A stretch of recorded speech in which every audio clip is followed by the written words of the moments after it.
And I understand it's been raining cats and dogs. Don't know whether the rains are over yet, but it's one of those days if you be going for a meeting on the island and then you got caught up in the rains and you tell the person you're going to see there's rain and they say, look for another light to say. But that's the reality.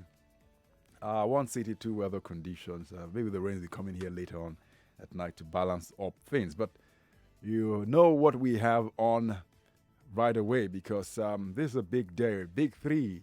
And we have big discussions happening around politics, around education, and around the economy, interestingly. So we've got big discussions happening on everything that concerns us.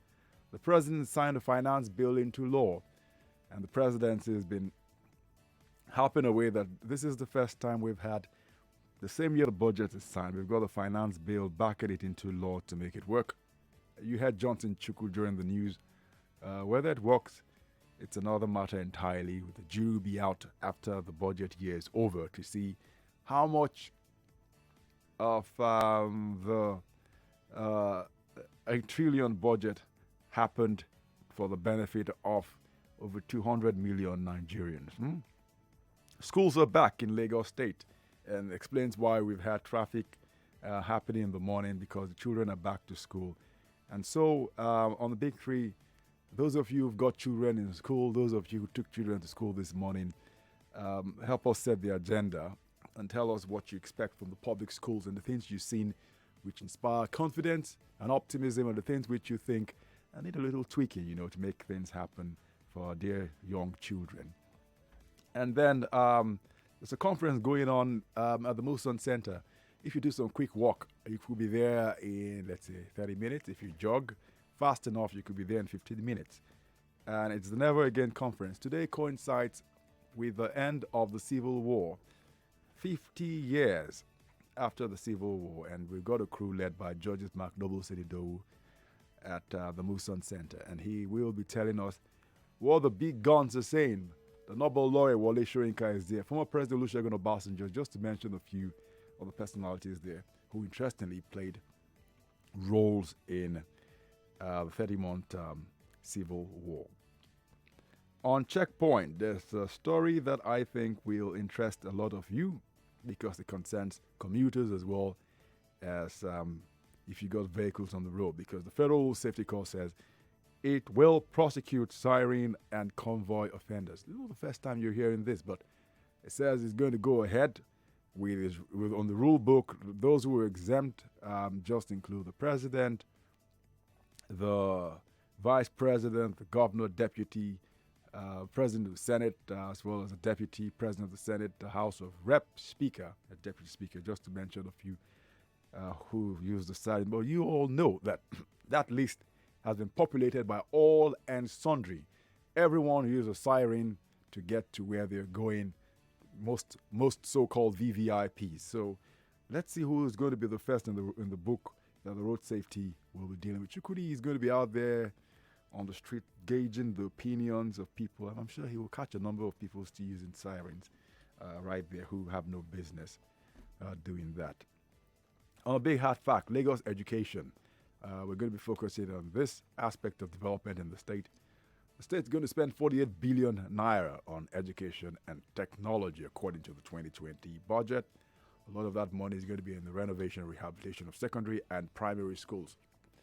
I tried to get in touch with the Commissioner for Education, and she's stuck in an ESCO meeting. But what she's promised to do is we're going to aggregate questions and the conversations from the program today. And when we connect with her tomorrow, I'm going to throw all those questions right back at her. And let's hear what she has to say about education in Lagos State. And we'll have the news interspersing all our programming today through to 6 p.m. And then conversations with Rufai will happen right after 6. So we're set for a great show. And first we'll do this with... This is the Big Three. The Big Three. On Hard Facts. On 99.3 Nigeria Info.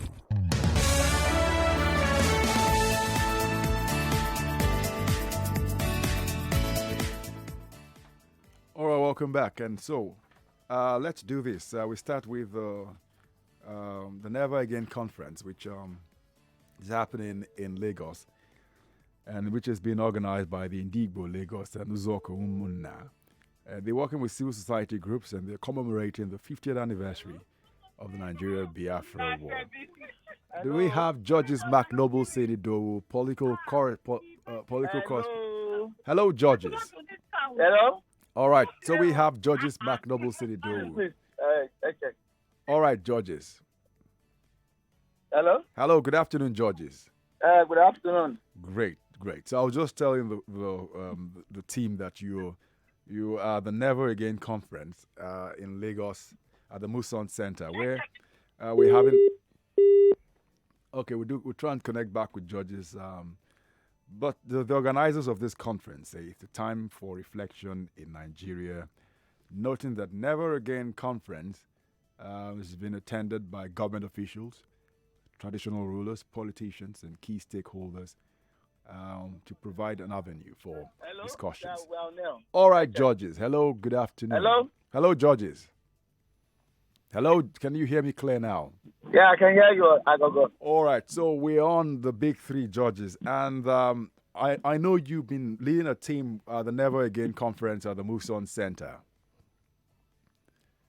Hello, judges.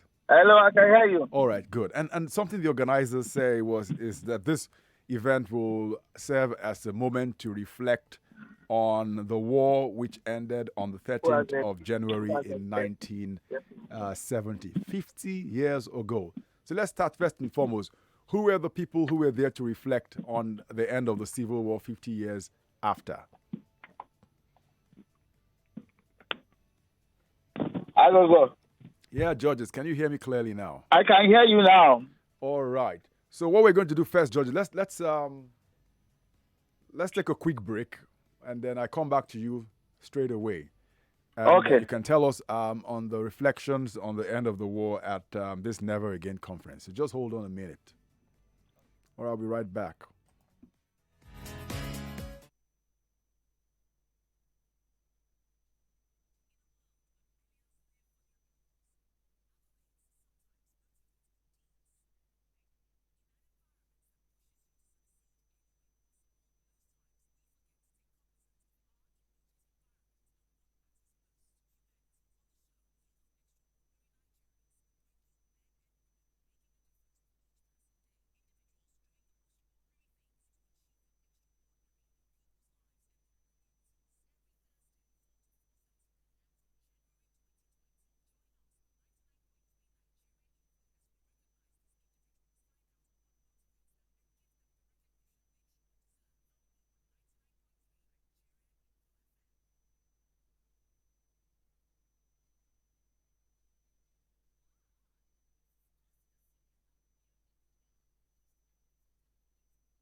This is The Big Three. The Big Three. On Hard Facts. On 99.3 Nigeria Info.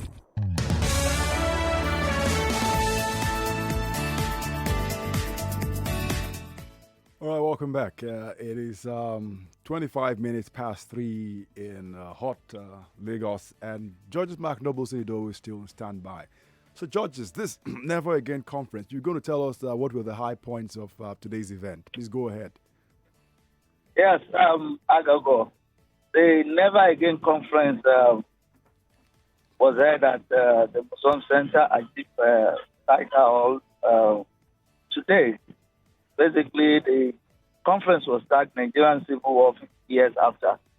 And the issue of Biafra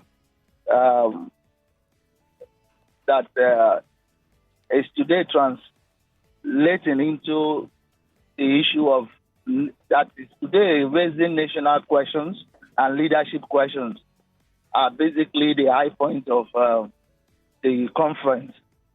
Some of the discussants, part of the issues that were raised include the issues surrounding Biafra. Some of them said the issues surrounding Biafra are central to Nigerian existence.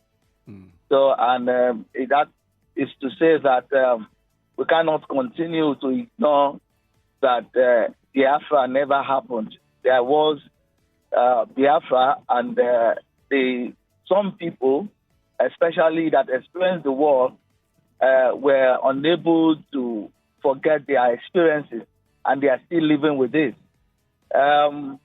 The reality today shows that, they also said the reality today shows that there has been no set of Nigerian leaders that are better than those who gave Nigerian independence.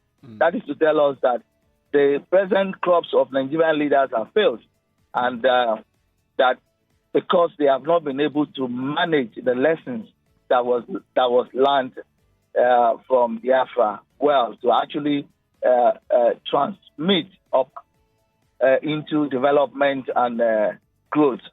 You know, George, I was looking at the drop down of speakers at today's event, and when I realized former President Olusegun Obasanjo was going to be there together with Nobel laureate Professor Wole Soyinka, I assumed that this will be some real brickbat event where there will be a lot of crossfire. Did that happen? Did you have any? The former president was not there. Unfortunately, he wasn't there. But Professor Wole Soyinka was there. Chief Akin Oshutoku was there. Onyeka Owenu was there. Patu Tome was there. And some other big wig in the Nigerian equation. Good. All right. Thank you very much, Georges McNobleson Ido. Thank you, Aghogho. Great. Georges McNobleson Ido, judicial and political head editor. All right, so here's what we're going to do. We're going to open the phone lines, and I'm just going to be asking a simple question, whether the lessons learned from the Civil War, which was fought 30 months, number of lives lost in that war, the value ranges between 1 to 3 million, conservative figures, entirely reshaped Nigeria's political and geographical setup at that time. And there have been questions whether lessons have been learned from that war or not. 50 years is indeed a long time to think back, even though now I know we have more people who were alive, we have more people who were born after the war now than those who were around during the war. But the impact definitely still felt, especially in the places where the war was fought. Tell me whether the lessons have been learned. Former head of government then, General Yakubu Gowon, had said, no victor, no vanquished. Numbers to call 012770993, 01277 1993, 01277 2993, and then 012773993. And very importantly, I do warn that you avoid inflammatory comments and statements. I wasn't going to say that, but it just occurred to me that it's important that we do that, and it's very important that is the lessons have been learnt, yes or no? If they haven't been learnt, tell us areas you think maybe we could make some improvement in. Let's hear who's the first caller. Hello and good afternoon. Hello. Mr. Aghogho. Hi, good afternoon. What's the name, please, and where are you calling from? Good afternoon. Austin calling from Becky. All right, Austin. Great. Please go ahead. Happy New Year to you. Oh, that's odd. You haven't called throughout this new year then? No, not at all. All right, Happy New Year to you then. Thank you, sir. Good. Please go ahead. Please, on the lesson, whether the Nigerian government has learned a lesson from the previous... Not necessarily just the Nigerian government. We as a people also, because people suffered whether they were government or just ordinary civilians, as we say then. We have not learned from the lesson of the Civil War, both individually and the government at all levels. going from the government side, they are yet to wake up from their slumber, because when you look at the government activities, you ask yourself, was there a country called Nigeria? And we realize the fate of the masses too. We don't have any infrastructural policies that will cater for the masses. And the masses also, who rely solely on the government, are getting nothing out of it. Year in, year out, you see communities fighting communities.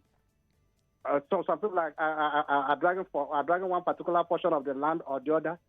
Everybody has forgotten that if this war that we are calling for starts again, where lies the fate of my children?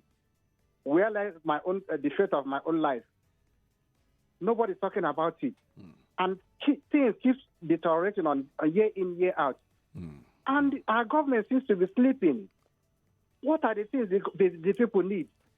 Wake up from your slumber. Give the people the necessary thing they require. Good road, light.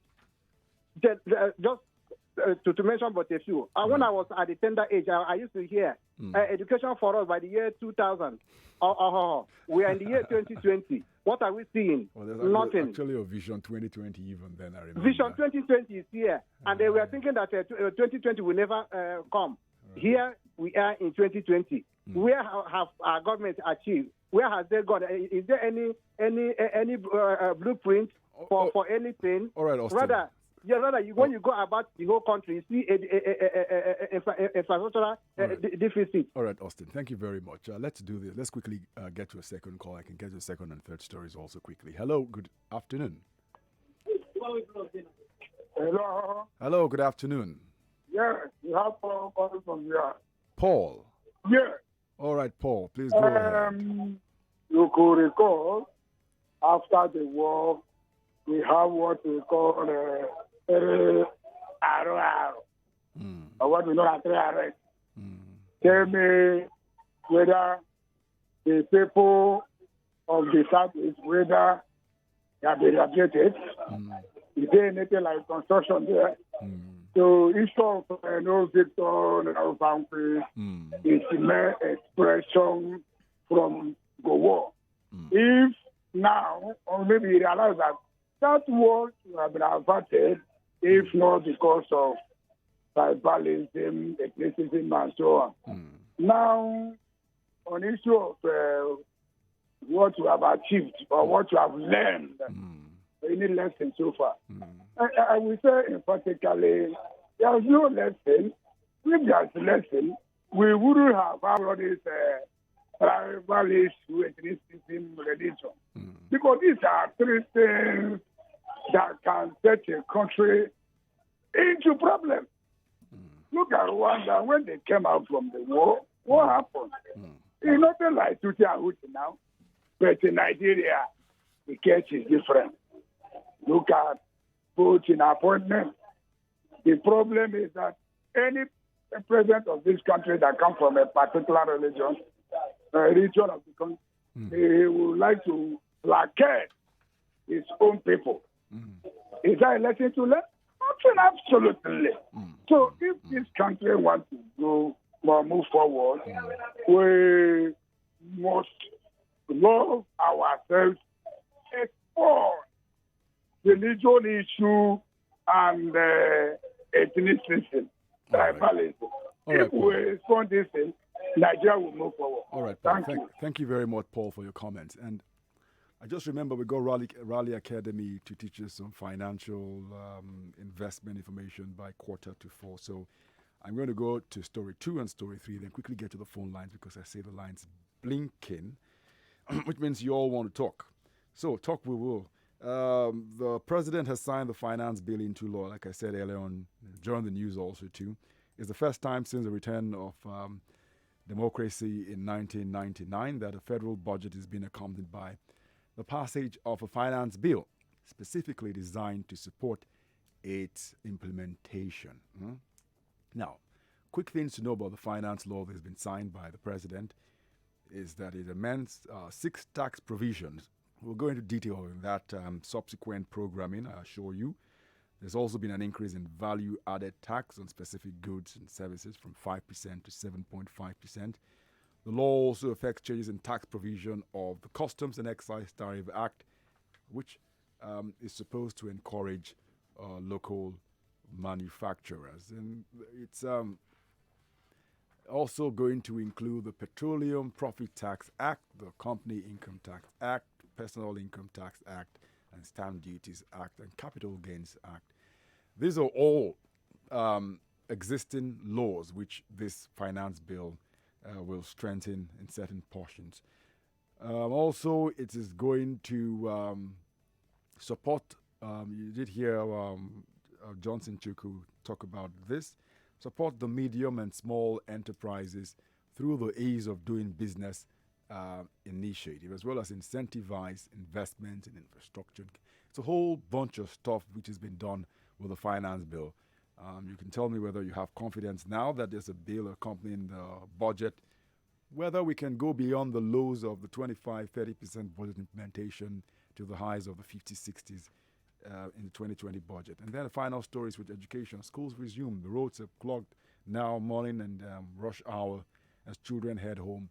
I'd like you to tell me whether, if you did take your child to school today, what sort of improvements you saw, and what sort of improvements you intend to see in the school's education system going forward. The state government has said they will improve existing infrastructure, desk, windows, doors, and all of those stuff by this year, 48 billion naira for education in Lagos State. And we're going to have that bigger discussion on the big hat fact. But I'm going to go back to the phone lines. I want to hear what you have to say about the three stories.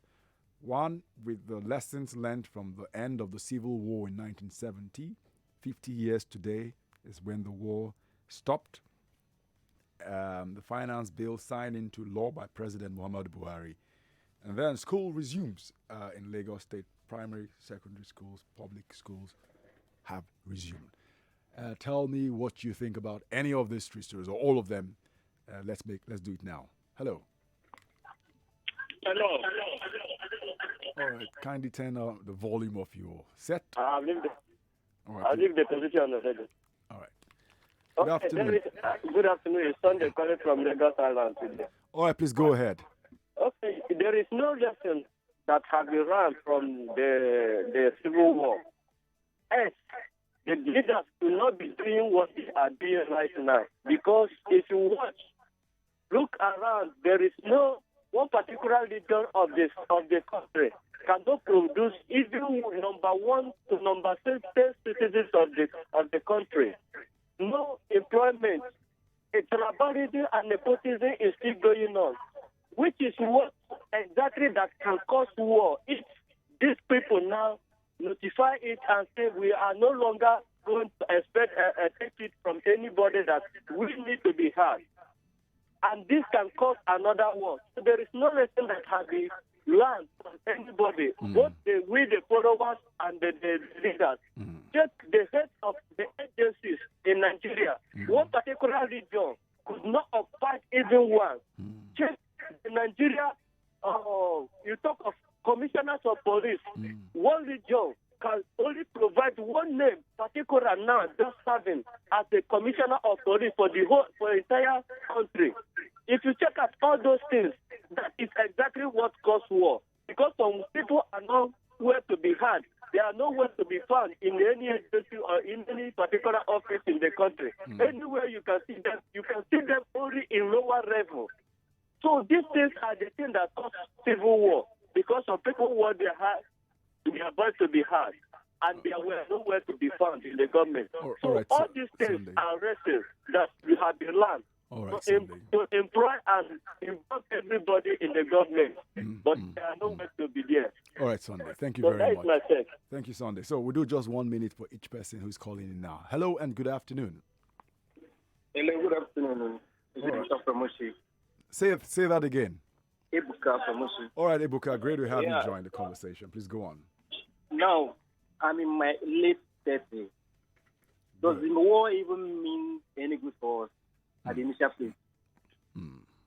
And again, the leaders, people that were then, did they mean well for us? Because most of us don't even know what happened then. So he's telling us what the lesson. I don't have to say anything because I don't know anything. I just came to Nigeria, or I was born in Nigeria. Everything is the same way to get. So there's no lesson because the leader, they didn't mean well for us. But if they meant well for us, by now things would have been better than before. Thank you. All right, Ebuka. Thank you very much. Hello and good afternoon. Hello. Hello. Good afternoon. Please, your name and where you're calling from. Thank you very much. You have Mr. Sam calling from Ikurudu. All right, Mr. Sam, please go on. Thank you. Yes, so many lessons to be learned that we have learned about the civil war. Although I was very younger, but I witnessed it, and I know the horror. I know how many lives we lost. And those that witnessed it and went through it will never in any way wish such things should happen in Nigeria again, not to talk of anywhere in the world. Now, when we talk of development, infrastructure, whatever, it is because we are alive. That is how we will enjoy those things. Right. But if you say because there is no infrastructure and then you want war, you don't know who will be the first that will lose his life. And the infrastructure you are talking about, you will not live to enjoy. Why I'm saying that, there is need for us to learn both on the infrastructural aspect, especially people that suffer loss. They should also be reconciled and be recompensated. But this is democratic government. We have the right to seek redress through legal means rather than agitating for war or separatists, which will not do anyone any good. That is my take. Thank you, and God bless you. All right, thank you. Bless you too, Mr. Paul. Mr. Sam, rather. All right, so that's it on Big Three. Up next is the Rally Academy. There's a mega expo coming up, and they want to inform you about that. After that is Business News Update, and I'll be on with Chukudi to deal with this siren business. Please don't go anywhere. Keep listening.